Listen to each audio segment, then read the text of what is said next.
everyone. In previous lecture, we studied Hammett equation. Today, we will study the Taft equation. The Hammett relationship was not obeyed in the case of aliphatic systems and ortho-substituted benzene derivatives. The failure is due partly to flexibility of the carbon skeleton in aliphatic systems and to steric effects in ortho-substituted derivatives. Hammett equation में हमने देखा था कि aliphatic systems और ortho substituted benzene derivatives के case में LFER show नहीं करती, linear free energy relationship show नहीं करती, क्योंकि एलिफेटिक सिस्टम्स के कार्बन स्केलेटन में पार्टली फ्लेक्सिबिलिटी होती है और ऑर्थो सब्स्टिट्यूटेड डेरिवेटिव्स में स्टेरिक इफेक्ट होता है.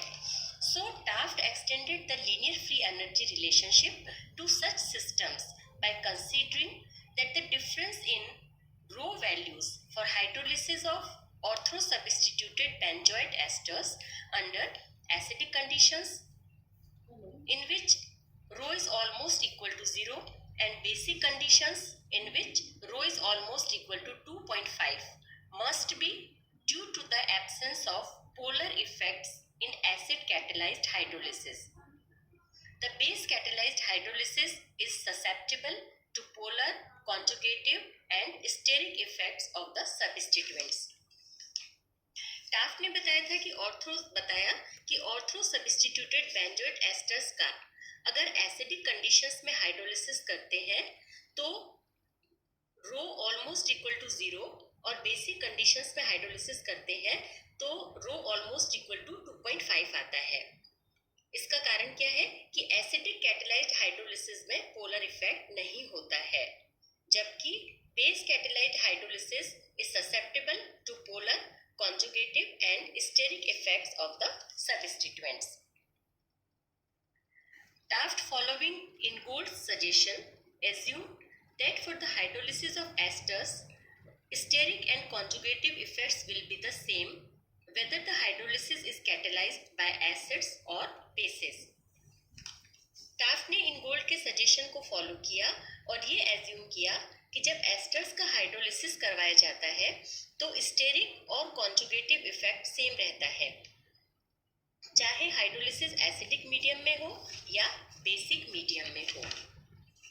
This is because of the close similarity in the transition state structures for the two hydrolysis reactions. ये इसके अंदर देखो डायग्राम में शो कर रखा है, TS फॉर एसिड कैटालिसिस और TS फॉर बेस कैटालिसिस. तो इसमें क्या है कि जो ट्रांजिशन स्टेट स्ट्रक्चर्स है दोनों हाइड्रोलिसिस रिएक्शंस की वो सिमिलर है, क्लोज टू सिमिलर है. The small size of the two protons which distinguishes one TS from the other justifies the assumption. Thus, one can write, इसलिए हम इसे इस तरह से लिख सकते हैं, log Ks upon K0 in basic medium is equal to P plus C plus S. Equation 1 P plus C plus S का मतलब क्या है कि हमने यहाँ पर पोलर, कॉन्जुगेटिव और स्टेरिक इफेक्ट कंसीडर किया है जब बेसिक मीडियम है, ठीक है. और एसिडिक मीडियम में क्या हो जाएगा, log Ks upon K0 is equal to C plus S. केवल हम पोलर, इसके अंदर पोलर एब्सेंट हो, पोलर इफेक्ट जो है वो एब्सेंट होगा, नहीं होगा, इसमें केवल कॉन्जुगेटिव और स्टेरिक इफेक्ट होगा एसिडिक मीडियम के अंदर. तो ये इक्वेशन हो गया log Ks upon K0 acidic medium में is equal to C plus S. Equation 2 where Ks is equal to ionization constant of the substituted benzoic acid and K0 is equal to unsubstituted benzoic acid. ठीक है, ये हमने जब हैमिट equation किया था उसके अंदर आपको बताया था. The subscripts A and B stand for acidic and basic conditions. तो इक्वेशन क्या हो गया, इसके अंदर से बेसिक के अंदर से आप एसिडिक इसको माइनस करोगे तो ये इज इक्वल टू किसके हो जाएगा, पी के, सिग्मा रो के, है ना. तो ये हो गया आपके log Ks upon K0 basic medium minus log Ks upon K0 acidic medium is equal to rho star sigma star. ठीक है, हमने ये लिया equation number 3. Equation 3 enables one to evaluate the polar effect alone. In order to obtain sigma star, Taft choose the hydrolysis of CH3COR as a reference compound for aliphatic compounds and the hydrolysis of OCH3C6H4COR as the standard reaction for the aromatic compounds. The rho star value was chosen as 2.48 so as to have sigma star values on the same scale as Hammett sigma values. Thus, the polar substituent constant sigma star क्या है, polar substituent constant है, तो sigma star is defined as क्या हो जाएगा, यहाँ से इसमें से आप जो रो स्टार की वैल्यू है 2.48 रख देते हैं, तो हमारे पास में जो थर्ड इक्वेशन है उसे हमने इस तरह से लिख दिया कि sigma star is equal to log KS upon K0 basic medium minus log KS upon K0 acidic medium upon 2.48. ये हमने रो स्टार को अपॉन में लिया, रो स्टार की वैल्यू 2.48 रख दी, तो इक्वेशन नंबर 4 हो गया.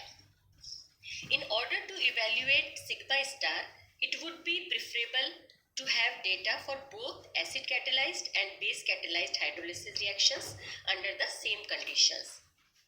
In the absence of such data, the average of the sigma star values obtained under different conditions have been used. Taft equation can be written as, हमारे पास में Taft equation in general क्या हो गया, log Ks upon K0 is equal to rho star sigma star. ठीक है. In order to evaluate rho star for other reactions and sigma star for other substituents, according to equation 5, a plot of log Ks upon K0 versus sigma star है ना, अगर हम इनके बीच में log Ks upon K0 और sigma star के बीच में graph plot करते हैं तो लीनियर स्ट्रेट लाइन आना चाहिए, लीनियर आना चाहिए, should be linear. Deviation from linearity was attributed to steric effect. अगर ये है कि हम log Ks upon K0 versus sigma star graph plot करते हैं और लीनियर नहीं आता, इसका मतलब क्या है, स्टेरिक इफेक्ट जो है उसके कारण से ऐसा हो रहा है. तो हम इसमें क्या करते हैं, एक स्टेरिक पैरामीटर टाफ्ट ने किया कि एक स्टेरिक पैरामीटर ES जो है उसको अंदर एक और ऐड कर दिया. ठीक है. So deviation from linearity was attributed to steric effects. The steric parameter ES was defined by Taft as log Ks upon K0 at acidic medium is equal to del ES. ठीक है, ये equation number 6 है. The parameter del is a measure of the sensitivity of the reaction to steric effects. It is set equal to 1 for ester hydrolysis at 25 degrees centigrade. By setting del is equal to 1, ES could be evaluated. Thus, the Taft equation incorporating both polar and steric effect would be written as, हमने जो Taft equation के अंदर जहाँ पर हमने रो star sigma star लिया था उसके साथ ही हम क्या करेंगे, स्टेरिक पैरामीटर जो है डेल ES को भी ऐड कर देते हैं. तो हमारे पास में इक्वेशन क्या आ जाती है, log Ks upon K0 is equal to rho star sigma star plus del ES. Equation number 7. Equation 7 is employed for a series of ortho-substituted benzene derivatives or aliphatic compounds. ठीक है. अब इससे देखो, मीन्स टाफ्ट इक्वेशन में हम polar तथा steric दोनों effect consider करते हैं. ठीक है. log Ks upon K0 is equal to rho star sigma star plus del ES. ये equation ortho substituted benzene derivatives और एलिफेटिक कंपाउंड्स पर काम करती है. और इस इक्वेशन से हम देखो ये निष्कर्ष निकालते हैं, इनके बीच में ग्राफ देखो कि अगर हम log Ks versus sigma star graph plot करते हैं और वो लीनियर है, तो इसका मतलब क्या है कि स्टेरिक इफेक्ट का कोई प्रभाव नहीं होता रेट डिफरेंस पर. अगर ये प्लॉट लीनियर नहीं है, इसका मतलब क्या है कि log Ks versus ES graph plot करते हैं और लीनियर नहीं है, तो यानी पोलर इफेक्ट इंपॉर्टेंट नहीं है. और थर्ड, इससे हम क्या देखते हैं कि अगर इन दोनों से लीनियर ग्राफ नहीं मिलता, ठीक है, तो log Ks upon K0 minus ES versus sigma star graph plot करते हैं और अगर ग्राफ लीनियर आता है तो दोनों इफेक्ट यानी स्टेरिक और पोलर इंपॉर्टेंट है. So equation 7 is employed for a series of ortho substituted benzene derivatives or aliphatic compounds. If a plot of log Ks versus sigma star is linear, the steric effect do not cause rate differences. Second, if the above plot is not linear, one plots log Ks against ES. A linear plot in this case means that polar effects are not important. Third, if neither of these gives a linear plot, one tries a plot log ks upon k0 minus es against sigma star. If both steric and polar effects are important, this plot will be linear. ठीक है, तो ये है आपके Taft equation.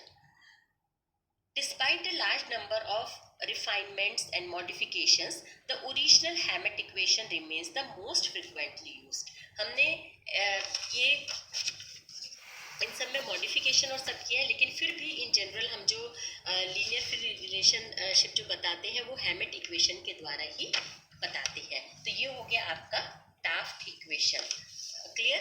अब इसके बाद में हम नेक्स्ट लेक्चर में लेंगे सबस्टिट्यूएंट कांस्टेंट. सबस्टिट्यूएंट कांस्टेंट्स क्या होते हैं. अभी इसके अंदर जो हमने सिग्मा और रो लिया है, इनके बारे में जो सबस्टिट्यूएंट कांस्टेंट यानी सिग्मा जो है, अभी सिग्मा रो पढ़ा है, इसमें से सिग्मा जो है वो सबस्टिट्यूएंट कांस्टेंट है, तो इसको डिटेल में देखेंगे कि ये क्या होता है. Clear. Okay, thank you, have a nice day.